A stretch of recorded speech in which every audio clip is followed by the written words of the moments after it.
शहर है। मैं इनको यही कहना चाहूँगा, जिम्मेदारी के साथ ये समझिए, जब एक परिवार दूसरे परिवार से रिश्ता जोड़ता है, जब लड़की की शादी के लिए जब इंक्वायरी करता है तो बड़ा इंक्वायरी करता है कि मेरी बेटी की शादी हो रही है, बेटे की शादी हो रही है, घर कैसा है, परिवार कैसा है। नेता चुनने के टाइम तुम वो सब क्यों नहीं सोचते हो? लेकिन ये आखिरी माहौल है, ये आखिरी टाइम है। ये आपको जिम्मेदारी के साथ आस पड़ोस, आजू बाजू, दोस्त अहबाब, भाई, सबको लेके जिम्मेदारी के साथ जाके वोट डालना पड़ेगा। अगर हम पैसे के इंतजार में बैठे कि कोई आएगा कुछ देगा तब हम जाएंगे, तो ये मेरे हिसाब से बहुत ही गलत होगा इस शहर के लिए, इस देश के लिए।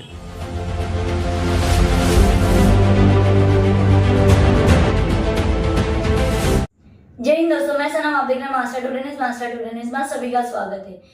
दोस्तों, आप लोगों को तो पता ही है, लोकसभा चुनाव की अंतिम तारीख नजदीक है। 20 मई के दिन वोटिंग होगी।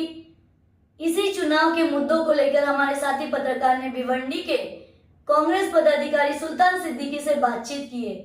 भिवंडी के कुछ मुद्दों को लेकर सुल्तान सिद्दीकी की हमें एक बात बेहद ही अच्छी लगी कि कोई इंसान किसी इंसान से रिश्ता जोड़ता है तो उसे 10 बार सोचता है कि वो लड़का अच्छा है या नहीं, वो लड़की अच्छी है या नहीं, उनका घर बार कैसा है, उनका बैकग्राउंड कैसा है, वो लड़की का बैकग्राउंड कैसा है, वो लड़के का बैकग्राउंड कैसा है। तो लोग रिश्ता जोड़ने के पहले 10 बार सोचते हैं, हर जगह से पूछताछ करते हैं।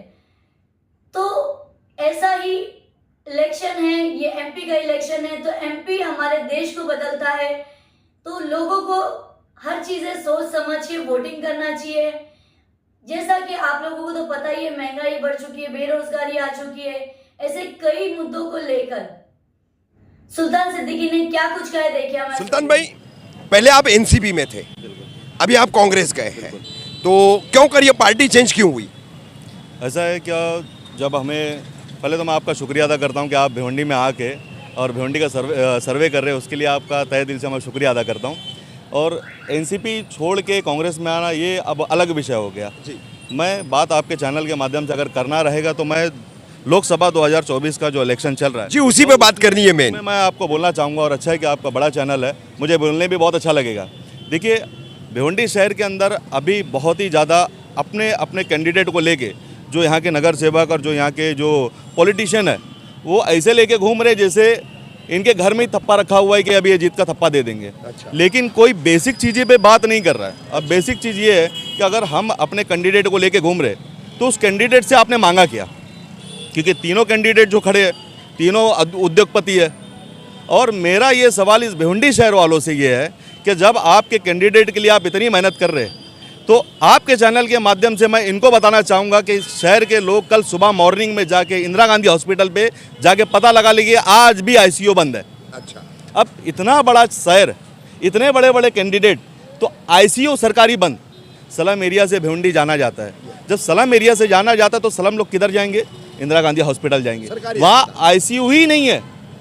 क्योंकि ये मैं अपडेट आपको इसलिए दे रहा हूँ क्योंकि कुछ दिन पहले मैं वहाँ पे गया था, वहाँ के डीन से मैंने बात किया और मैं इंक्वायरी करने इसलिए गया था क्योंकि कपिल पाटिल और जो हमारे ये अपना जो बालिया मामा और नीलेश सांबरे साहब ने, उनकी एक संस्था चलती है। नीलेश सांबरे साहब का कहना ये है कि हमने इस 15 साल में बहुत काम किया है। अगर 15 साल में काम किया है तो मैं आपके चैनल पे बहुत बड़ी बात बोलने जा रहा हूँ, आप उसको बिल्कुल चलाइएगा, मैं आप पे भरोसा कर रहा हूँ। अगर ये 15 साल में बहुत मेहनत किए है तो ये 2020 और 21 और 22 में जब कोरोना काल में भिवंडी शहर को सबसे ज़्यादा पॉलिटिशियन की ज़रूरत थी, ना कि डॉक्टर की, क्योंकि डॉक्टर अपने अपने घर में थे। पॉलिटिशियन की बहुत ज़्यादा ज़रूरत थी कि वह आके कुछ करे, वो वेंटिलेटर दे, वैक्सीन देवे, दवा देवे। तब ये 2020, 21, 22 में ये कहाँ थे? ये बड़े उद्योगपति जो अपनी संस्था चला रहे, ये कहाँ थे? मैं सिर्फ इतना ही सवाल पूछूंगा। मैं भी पॉलिटिशियन हूँ, लेकिन मैं तो अपने आप को उद्योगपति नहीं लगा रहा हूँ, ना करोड़पति लगा रहा हूँ। इनकी हज़ारों करोड़ की प्रॉपर्टी, उसमें से एक वेंटिलेटर अगर इन्होंने बता दिया कि हमने इंदिरा गांधी हॉस्पिटल में डोनेट किया है, मैं सांबरे साहब आपको वोट मैं करूँगा। अच्छा। मैं मेरे लोगों से वोट करवाऊँगा। अच्छा। बिल्कुल। अच्छा, यहाँ पर बसपा ने भी उम्मीदवार दिया है, मुस्लिम उम्मीदवार है, और एमआईएम ने भी उम्मीदवार दिया है, मुस्लिम उम्मीदवार है, उस पर क्या कहना चाहेंगे आप? देखिए, अब तक तो हम लोग सुनते आते थे कि एमआईएम ये भाजपा की बी टीम है। अच्छा। ये कैंडिडेट खड़ा करके उन्होंने वो साबित कर दिया है। ये एमएलए के इलेक्शन में अगर आप खड़े करते ठीक है, मुसलमान यहाँ पे सबसे ज़्यादा आबादी स्लम एरिया है और मुसलमानों की आबादी है और ये मुसलमानों का भिवंडी शहर जाना जाता है।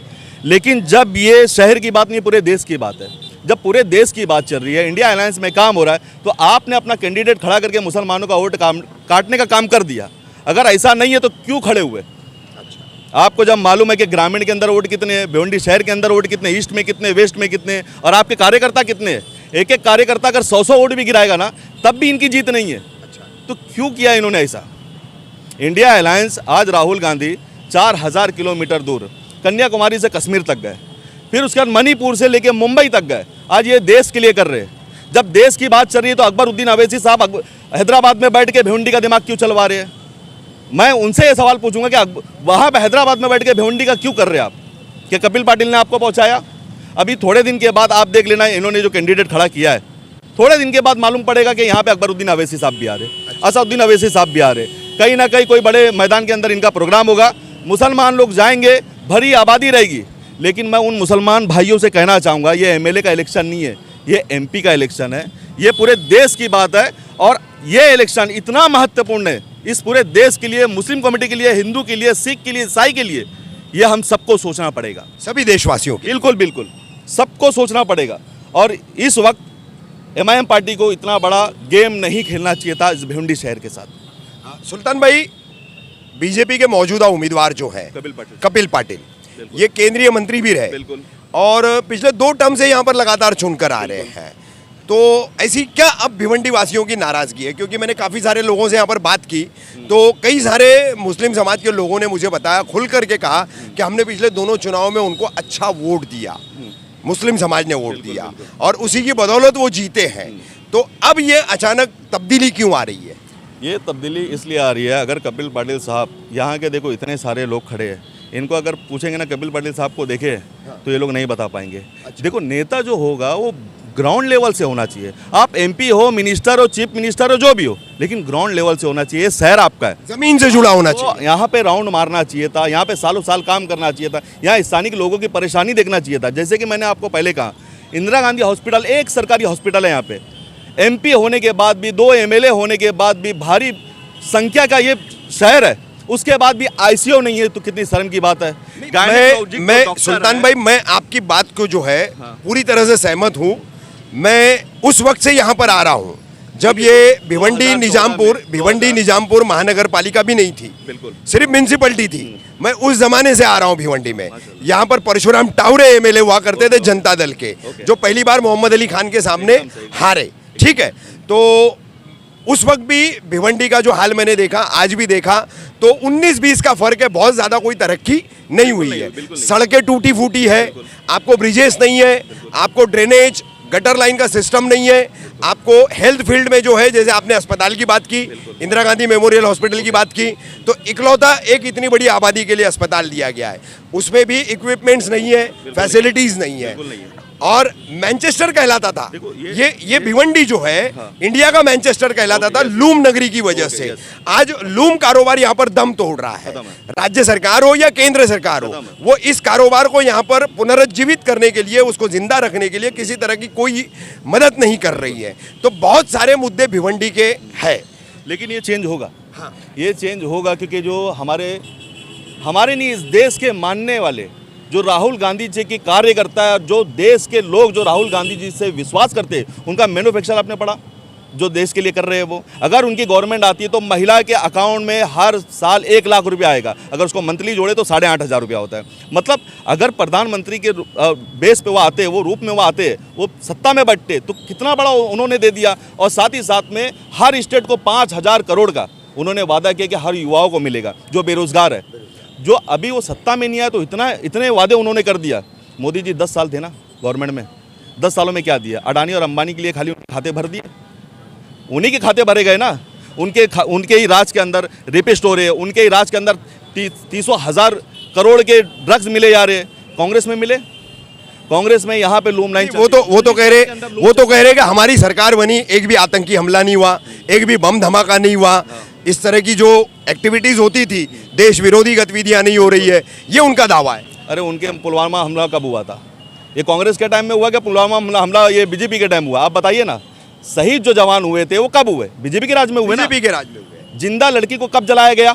बीजेपी के राज में। रेपिस्ट कब छूटे? बीजेपी के राज में। क्योंकि हाई कोर्ट, सुप्रीम कोर्ट भी जो जजेस बैठे हैं उनका भी ये देखना है कि वो दबे हुए, जब वो वहाँ से रिटायर होते तब बोल पाते, पहले क्यों नहीं बोल पाते? क्योंकि ये एक डर का माहौल है। लेकिन ये शहर के अंदर डर का माहौल बिल्कुल नहीं रहेगा, क्योंकि पहली बार इतिहास में भिवंडी शहर के अंदर इंडिया अलायंस इतनी मजबूती के साथ काम कर रहा है, जो बालिया मामा का नाम ले रहा है।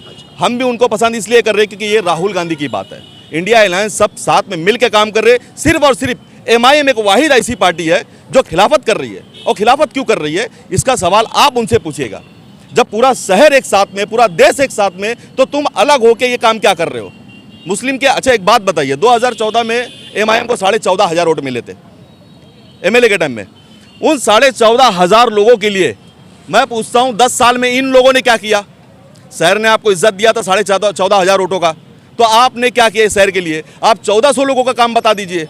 तो MIM काम कर रही है इस शहर को पहले भी बर्बाद करने का और आज भी बर्बाद करने का। ये आपके चैनल के माध्यम से मैं बोल रहा हूँ। क्या कहना चाहेंगे 20 तारीख को लोगों ने, भिवंडी के लोगों ने क्या करना चाहिए, उनको क्या मैसेज देना चाहेंगे, किस तरह से अपने वोट का इस्तेमाल करना चाहिए भिवंडी के लोगों को? शहर है, मैं इनको यही कहना चाहूँगा, जिम्मेदारी के साथ ये समझिए, जब एक परिवार दूसरे परिवार से रिश्ता जोड़ता है, जब लड़की की शादी के लिए जब इंक्वायरी करता है तो बड़ा इंक्वायरी करता है कि मेरी बेटी की शादी हो रही है, बेटे की शादी हो रही है, घर कैसा है, परिवार कैसा है। नेता चुनने के टाइम तुम वो सब क्यों नहीं सोचते हो? लेकिन ये आखिरी माहौल है, ये आखिरी टाइम है। ये आपको जिम्मेदारी के साथ आस पड़ोस, आजू बाजू, दोस्त अहबाब, भाई, सबको लेके जिम्मेदारी के साथ जाके वोट डालना पड़ेगा। अगर हम पैसे के इंतजार में बैठे कि कोई आएगा कुछ देगा तब हम जाएंगे, तो ये मेरे हिसाब से बहुत ही गलत होगा इस शहर के लिए, इस देश के लिए। सुल्तान भाई, आपने बोला है वोट डालना चाहिए, दोस्त, रिश्तेदार, अहबाब, पड़ोसी सब ने मिल करके, लेकिन अक्सर देखा गया है MLA का इलेक्शन हो या MP का इलेक्शन हो, जितनी मुस्लिम बहुल आबादियाँ होती है वहाँ पर अक्सर जो है पोल परसेंटेज लो होता है, 35%, 40%, 42% ऐसा होता है, कभी 50% भी क्रॉस नहीं होता है। तो उसके लिए क्या अवेयरनेस के लिए बोलेंगे? यही बोलना चाहूँगा, 2019 में जब इलेक्शन MLA का हुआ था तो 184 नंबर बूथ है भिवंडी शहर के अंदर, इसलिए मैं डायरेक्ट वो एड्रेस नहीं बताऊंगा कहाँ का। 184 नंबर बूथ है जिसमें 1420 वोट है। शर्म की बात है उस वार्ड के लिए, उस नगर सेवक के लिए और वहाँ के लोगों के लिए कि 250 वोट खाली गिरे थे। अच्छा, 1400 में से अगर 250 वोट गिरेंगे तो शर्म ही की बात है। क्या आप अपनी पोलिंग क्यों नहीं करते? और ये टाइम ऐसा देखा गया है कि मस्जिद के इमाम से लेके, मौलाना से लेके, स्कूल के टीचर से लेके, डॉक्टर से लेके, सब ने मेहनत किया है कि इस देश को सही जगह पे सही हाथ में दिया जाए। तो वो मेहनत हो रही है और इंशाल्लाह इसका रिजल्ट निकलेगा, क्योंकि जो भाजपा इस वक्त है वो तकलीफ के सिवा कुछ नहीं दिए। और हमारे शहर के अंदर कुछ चाटू करता ऐसे लोग हैं जो आज भी उनको चाटने में मज़ा आ रहा है, लेकिन हमको नहीं आ रहा। हम कभी कभी कब्रिस्तान के पास से आते तो सलाम करके आते कि हमको वापस यहाँ आना है। ये मेरा मैसेज है उनके लिए। शर्म होगी तो नेक काम करो, अच्छा काम करो, अपने घर गृहस्थी के लिए देखो, ना कि चाटू करने के लिए।